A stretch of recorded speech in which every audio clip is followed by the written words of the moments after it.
Oi pessoal, boa tarde, vamos trabalhar? No vídeo de hoje eu vou discutir o positivismo contemporâneo, né? E a minha intenção é problematizar a seguinte ideia, quer dizer, discutir a seguinte ideia. Será que o positivismo é um fracasso como teoria da interpretação? Será que ele consegue apresentar uma teoria hermenêutica que faça sentido para os dias de hoje?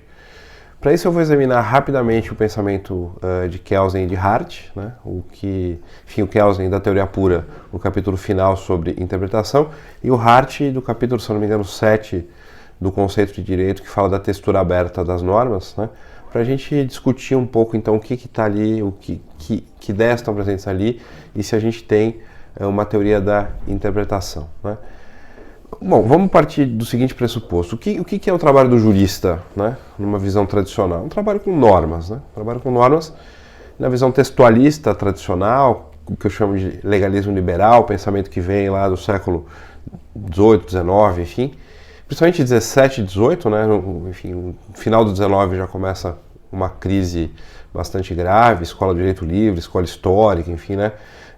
A jurisprudência dos conceitos já são um pouco diferentes. Mas essa visão tradicional, enfim, o jurista trabalha com normas, né?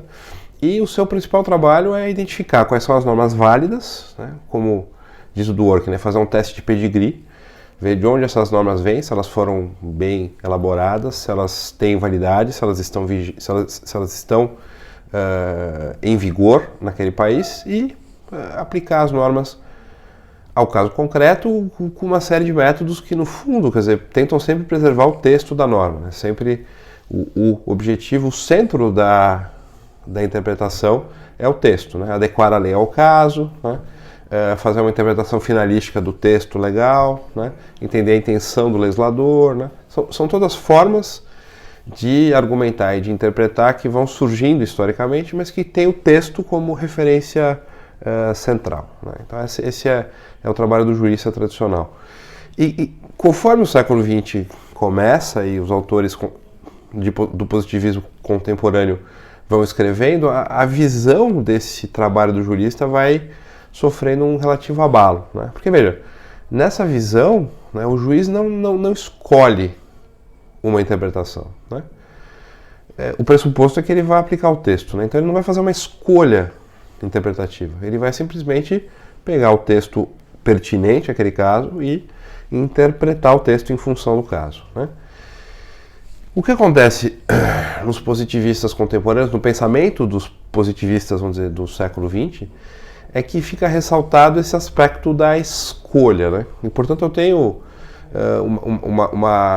um peso, né? O peso da reflexão hermenêutica se muda, né? Do texto para a decisão. A decisão se torna bastante importante, né? E aí a questão não é mais saber como interpretar o texto propriamente, mas é que critérios o juiz vai escolher para escolher a melhor interpretação, para escolher a sua interpretação, né? Para justificar a sua interpretação, né? E, bom, vamos lá. Como é que isso aparece em Hans Kelsen, né? Simplificando muito, porque, né, Kelsen é um autor bastante complexo, mas basicamente a visão que ele dá, que ele nos dá de interpretação, ele chama de política jurídica, inclusive, né? Então a interpretação judicial do direito, né, que ele diferencia da interpretação, né, científica feita pelo jurista. O juiz quando interpreta, a juíza quando interpreta, o advogado quando interpreta, a advogada, quer dizer, o chamado operador do direito quando interpreta, o protagonista, né, do sistema jurídico quando interpreta, ele realiza uma escolha, diz o Kelsen, mas uma escolha que não pode ser completamente aleatória, ela não está totalmente indeterminada, ela tem que ser a escolha de alternativas interpretativas que estariam presentes na moldura, né, que é oferecida pelas normas jurídicas. Então, Kelsen diz que as normas jurídicas são uma espécie de moldura, né, que abrem possibilidades interpretativas, e o juiz, então, a juíza, o advogado, a advogada vão escolher a interpretação. O juiz, como autor da interpretação, digamos, coercitiva, né, oficial, tem um papel de protagonista nesse caso. Ele vai determinar qual é a interpretação no caso concreto, mas dentre várias interpretações possíveis, né? Dentre várias interpretações possíveis. E da onde que vem a moldura, né? Como é que eu sei quais são as alternativas que estão presentes na moldura? Será que elas já estão pré-determinadas pelo texto, né? Então, Hans Kelsen diz que não, né? Ele diz, cabe ao jurista, ao cientista do direito, e aí é papel da ciência do direito, organizar a moldura, né? Digamos, levantar as possibilidades interpretativas possíveis para aquele caso, né? Dentro dos parâmetros, né, que são fornecidos pelo texto legal. Mas vejam, né? Parece que está realmente pressuposta aqui a ideia de que essa moldura pode haver divergências sobre o que consta nela e o que não consta, né? Apesar disso não ficar tão claro no texto, né? O texto Kelsen me parece ser um texto muito mais criativo e nesse sentido, assim, ele teve uma ideia genial, mas ele não chegou a elaborar isso de maneira organizada, uma teoria da interpretação de maneira organizada, mas parece que, né, que essa moldura pode variar também em função das próprias decisões judiciais que vão fixando ali sentidos, né? Apesar dele dizer que o papel mais importante é da ciência do direito, talvez, né, para fixar essa moldura, mas de qualquer maneira, quer dizer, mais importante ou menos importante, pouco importa, né? O único papel que o jurista pode ter, diz o Kelsen, é levantar essas alternativas interpretativas e ao juiz cabe escolher, a juíza cabe escolher. Vejam, está mudando tudo, né? Está mudando bastante coisa em relação ao pensamento tradicional, né? Porque se eu apertar o texto do Kelsen, ok, mas então qual é o critério para escolher dentre as várias interpretações possíveis que estão situadas dentro da moldura? Ele diz, o critério é a vontade política do juiz, ele fala isso explicitamente. Ele diz, não existe, por exemplo, não existe critério para preferir, né, para escolher uma interpretação textualista sobre uma interpretação finalista, né? Por que eu adoto uma interpretação textualista num caso e finalista no outro? Por que eu levo em conta a finalidade da norma num caso e no outro caso eu sou mais restritivo e aplico o texto de maneira, né, mais chapada, mais presa ao suposto sentido que ele tem, ou o sentido mais comum, né? Diz o Kelsen, não tem o critério para oferecer, né? Então, esse é um caso de escolha judicial, né? Se é um caso de escolha judicial, qual é o método para eu fazer essa escolha? Não está claro, né, no texto kelseniano. De uma certa maneira, o que a gente tem aí é um diagnóstico do que significa a interpretação, né? É uma teoria, vamos dizer assim, descritiva do direito, descritiva de como ele imagina que funcione a interpretação, mas não existe um método interpretativo, não existe uma teoria normativa, digamos assim, prescritiva, né, de como deve ser feita a interpretação, né? Na minha visão, né, o Kelsen apostava muito mais num controle, vamos dizer assim, institucional do juiz e da juíza, por meio, por exemplo, de cortes constitucionais, duplo grau de jurisdição, quer dizer, desenhos institucionais, né, que permitissem padronizar e controlar as decisões dos juízes e das juízas, do que propriamente acreditava nessa possibilidade de criar um método interpretativo, né, que de fato para ele aparentemente não era razoável imaginar que seria possível criar, né? E aí, claro que isso abala o pensamento positivista e gera uma perplexidade. Quer dizer, então, qual é o método que eu vou utilizar para a interpretação das normas, né? Não tem. Como é que isso aparece no Hart, né? Como é que isso aparece no Hart? Bom, Hart é um pouquinho diferente, acho que talvez seja uma teoria mais elegante, mais elaborada, né? O Hart vai dizer o seguinte, olha, todas as normas têm uma textura aberta porque a linguagem tem uma textura aberta, né? O que significa a linguagem ter uma textura aberta, né? As palavras têm sentidos variados e esses sentidos variam em função de uma certa comunidade interpretativa.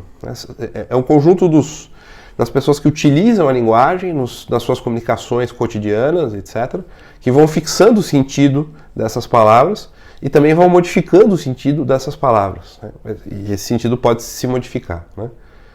Dá um exemplo simples para quem não entende. Se eu pronunciar a palavra capaz, né, em São Paulo, se eu pronunciar a palavra capaz, né, sei lá, em Salvador, ela não vai ter o mesmo sentido que tem no Rio Grande do Sul, né, onde capaz é utilizado, aliás, de maneiras de formas bastante diferentes, formas as quais só quem mora aqui que acaba conseguindo entender, né? Porque capaz serve para muitas coisas, mais ou menos como a palavra trem, né? Em Minas Gerais, né? Fala trem para tudo, você não sabe que trem é esse afinal, né? Que trem que a pessoa está falando, né? O capaz também tem essa capacidade de ser utilizado em vários contextos diferentes, em várias nuances, e esse sentido foi sendo estabelecido pelas pessoas que utilizam essa palavra, né? Que são os residentes no Rio Grande do Sul e as pessoas que ou não, enfim, que não moram mais aqui, mas que ainda utilizam essa palavra fora daqui, né? E claro que esse sentido vai se alterando historicamente também. Provavelmente a palavra capaz foi recebendo novos significados conforme foi sendo mais ou menos utilizada, né? Enfim, em contextos diferentes, né?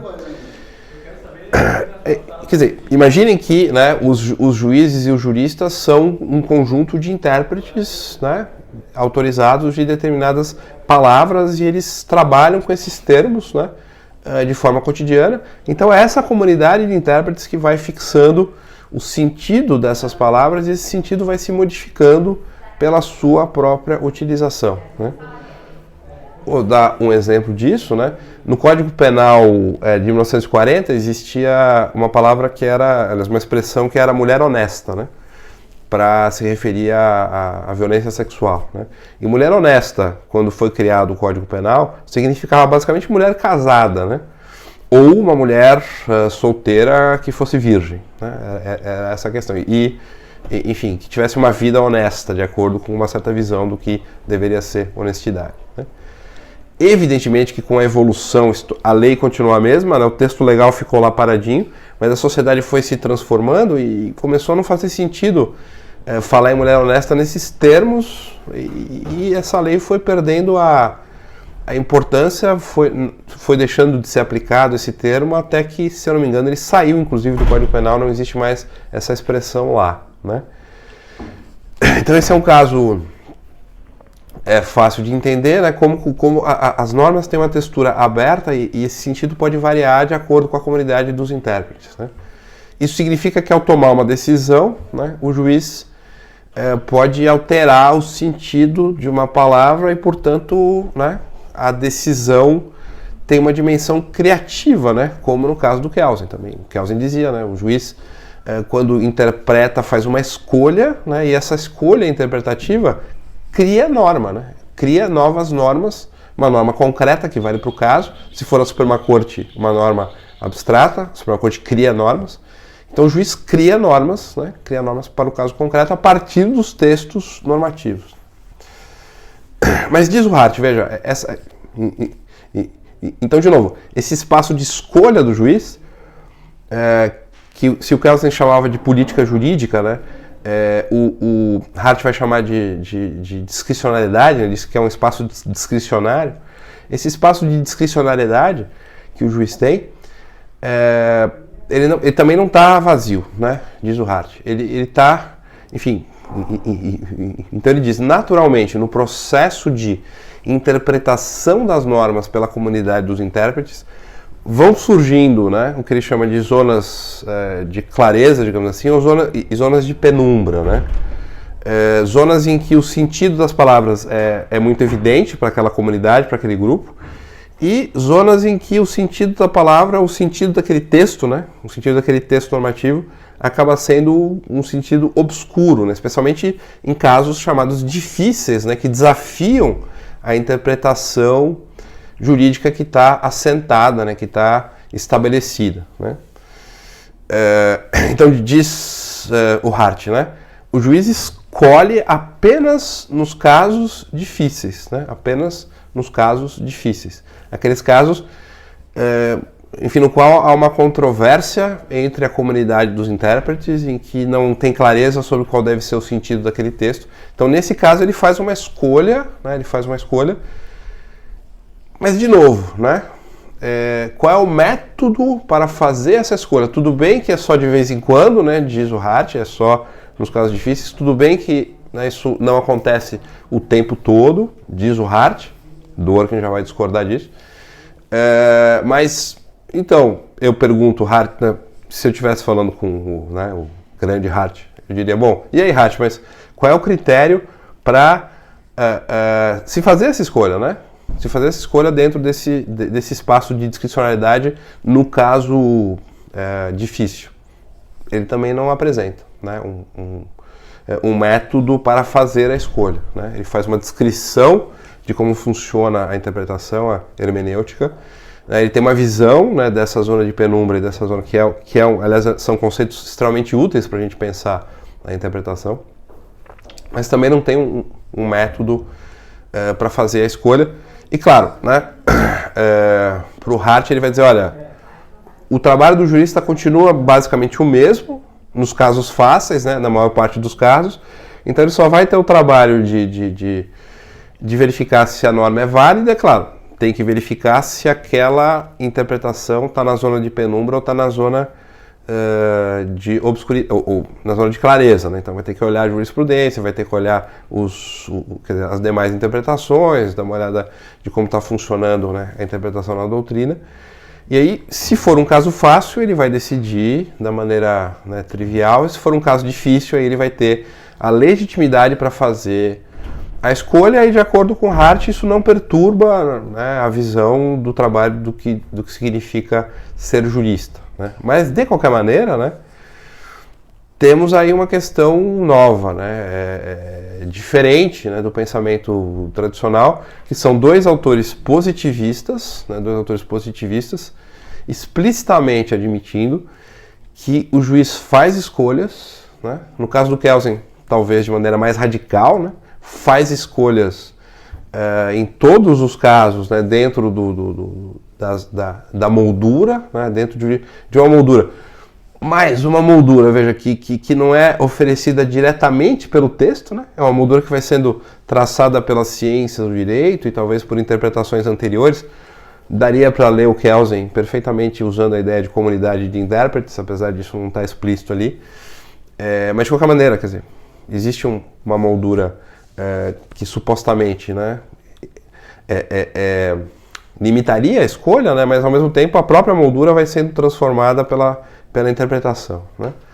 E no caso do Hart, né, a gente tem essa ideia de textura aberta, a gente tem essa ideia de que as zonas, enfim, de clareza e de penumbra, e há também escolha, né, no caso do Kelsen, política jurídica, escolha subjetiva do juiz, no caso do Hart, discricionalidade nos casos difíceis, e como se ficasse ali, né, um ponto cego na teoria dos dois, que não tem para oferecer, né, para os intérpretes uma teoria prescritiva da interpretação nesse momento de escolha, né? E vai ser esse o ponto fraco, por exemplo, que o Dworkin vai pegar para criticar o Hart, né? Levando os direitos a sério e depois no Império do Direito. Para começar, o Dworkin vai dizer, olha, essa ideia, né, de que existem casos fáceis e casos difíceis assim tão clara é falsa, é uma má descrição do ordenamento jurídico. Os juízes divergem e divergem o tempo todo, né, Isso faz parte, isso é o trivial da vida jurídica, né? Ao dizer isso, ele está dizendo, Hart, você entendeu completamente errado o que significa o processo seu diagnóstico está errado, né? Você entendeu equivocadamente o que significa interpretar, e aí ele vai dizer, bom, se o juiz diverge o tempo todo, né, então eu só tenho discricionalidade, portanto, se eu só tenho discricionalidade, eu tenho só subjetivismo, e eu fico sem nenhum método interpretativo, e o direito, na verdade, fica completamente entregue ao subjetivismo. E o Dworkin vai tentar construir um método interpretativo adequado, né, para essa nova situação, ou para esse diagnóstico que ele faz, né? O Alexis vai pelo mesmo caminho, mas aí já é objeto de outra, né, de outra discussão. Só queria ressaltar nesse momento que, de fato, né, quando a gente lê esses dois grandes autores contemporâneos, enfim, né, que são discutidos até hoje, apesar de serem do século XX, mas que ainda são absolutamente pertinentes, a gente vê essa transformação, né? Tem aí um espaço de escolha que foi, enfim, como eu prefiro dizer, né? Os dois reconhecem que existe o fenômeno da indeterminação, né? dizem claramente que há um espaço de escolha no processo de interpretação, que esse é um processo criativo e, apesar disso tudo, eles não oferecem um método para se realizar essa escolha ou para se realizar essa interpretação. Eu acho que no caso do Kelsen, ele achava que não era possível fazer isso. Controlar o juiz tem que ser feito de uma outra maneira, quer dizer, o controle do juiz tem que ser feito de uma outra maneira, por meio do desenho das instituições, etc. E no caso do Hart, ele, digamos, minimiza o problema, dizendo, olha, isso aí é só em casos específicos, é só em casos, né? De vez em quando que isso vai acontecer, a maior parte dos casos são casos triviais, a gente vai continuar funcionando como funcionou desde sempre o pensamento jurídico, né? Até Joseph Haas vai traduzir esse argumento de uma maneira muito interessante, ele vai dizer, bom, veja, da mesma maneira que de vez em quando o ordenamento jurídico reconhece uma sentença estrangeira, né, e isso não torna esse ordenamento um ordenamento estrangeiro, ele continua íntegro, né. Da mesma maneira, diz o Haas, se de vez em quando um juiz decide de forma discricionária, com base numa lei moral, numa lei econômica, ou enfim, seja lá em que critério for, né, mas se isso for de vez em quando, se isso for, né, eventual, isso não vai comprometer, né, a integridade do ordenamento. Enfim, do Work não vai concordar muito com isso, mas enfim, isso a gente, né, vocês podem ver esse assunto discutido em outros vídeos que eu já postei aqui, ou então eu faço outro mais adiante para detalhar um pouco mais essa crítica do Dworkin ao Hart. Eu já fiz um vídeo sobre isso, mas talvez precise de sempre precisa, né, de algum reforço, a gente volta ao tema e a gente consegue explicar de outra maneira, né, que enfim, os alunos, enfim, as alunos entendem, né, dependendo, enfim, de vez em quando você explica de um jeito, alguns alunos entendem, outros não, por isso que é importante variar, né, a forma de explicar, mas por enquanto fica essa discussão aqui para vocês. Então, o positivismo jurídico é um fracasso, né? Para responder a pergunta, né? Quer dizer, o positivismo jurídico é um fracasso nesse sentido de oferecer uma visão, um método interpretativo, não seria tão radical, né? Eu diria, olha, ele apresenta, no caso do Hart, né, e do Kelsen, um diagnóstico do que significa a interpretação, eles têm uma visão da indeterminação, mas de fato, nas duas visões tem um ponto ali, no caso do Kelsen talvez seja mais radical, no caso do Hart menos, mas tem um ponto ali de escolha do juiz que é admitido e que destoa completamente, né, do pensamento positivista mais antigo, o que vai levar, inclusive, a se questionar se esse pensamento, na verdade, não foi pro buraco, digamos assim, né? Ou se ele, na verdade, tem que ser substituído por outra coisa. E aí tem positivistas contemporâneos trabalhando nesse sentido para tentar construir um método interpretativo e outros autores discutindo essa questão, que é uma questão que nos acompanha há muitos anos, tá bom? É isso então, pessoal. Enfim, bons estudos, bom trabalho aí para vocês. A gente se vê no próximo vídeo. Um abraço.